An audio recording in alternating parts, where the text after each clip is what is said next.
If you're planning the Everest Base Camp trek, this video is not optional for you because planning EBC is not just about booking a trekking package, it's about preparing for situations you don't expect. In this video, I'll cover the full itinerary, realistic budget, what clothes to take, what to pack, what tech works, and also the small critical details most people learn only after reaching the mountains.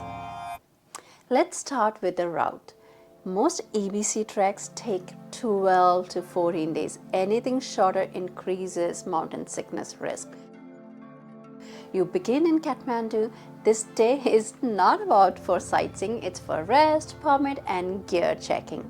Your body must recover from travel before altitude starts. Then comes the flight to Lukla. This flight depends fully on weather. Delays and cancellations are very common. Many people panic here but don't. Always keep some buffer days for this. From Lukla, the trek goes to Phakding. This day feels easy, and that's where exactly why people make mistakes here. They walk fast and drain energy too early. From Phakding to Namche Bazaar is the first serious climb. Even fit people struggle here. Breathlessness usually starts on this day. Namche is not just a market, it is your body's first test point. The acclimatization day at Dingbuche is another non-negotiable day. This rest protects you at higher altitude.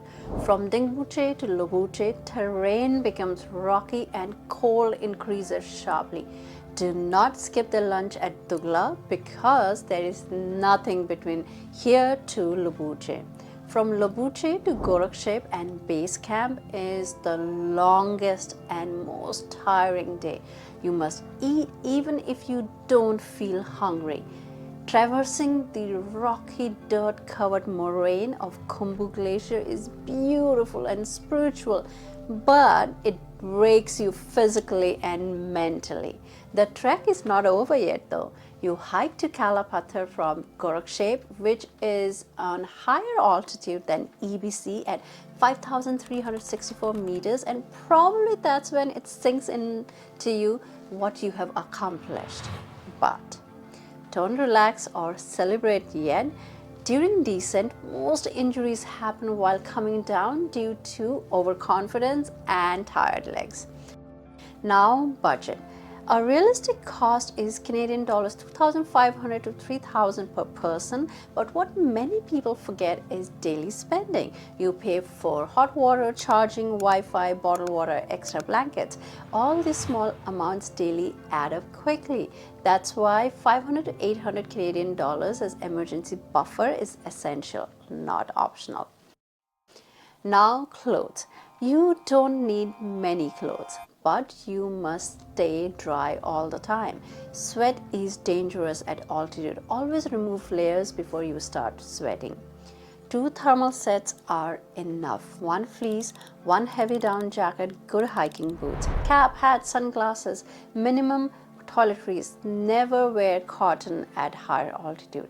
Change clothes immediately if they become wet, even from your own sweat. Cold doesn't hurt immediately, it drains energy slowly. Now, packing. These points are often missed.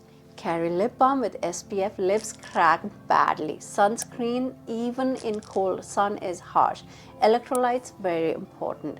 Basic pain relief medicine, band-aids, and blister tapes. Also carry a small day bag. Rain cover for backpacks, Ziploc bags to protect your electronics. Now tech, which is critical. Cold kills batteries fast. Keep phone and power banks inside your jacket while sleeping. Carry 2 power banks minimum. Do not rely on internet for communication. Inform your family members beforehand that network would be limited. Download offline maps just for reference and emergency contacts before starting the trek.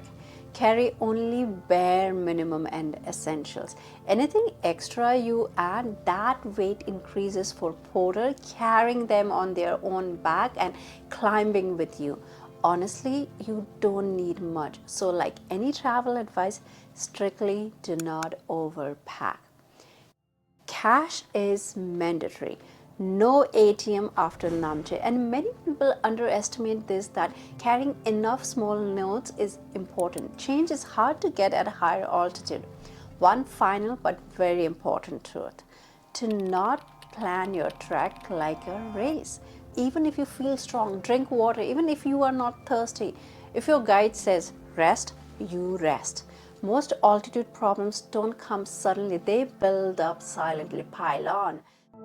The people who finish safely are not the strongest, they are the ones who listen. If you want a complete printable itinerary, packing checklist, and preparation guide, comment below and I'll share it with you. This trek is beautiful, but only when done responsibly. I'll see you in the next video. Ciao for now.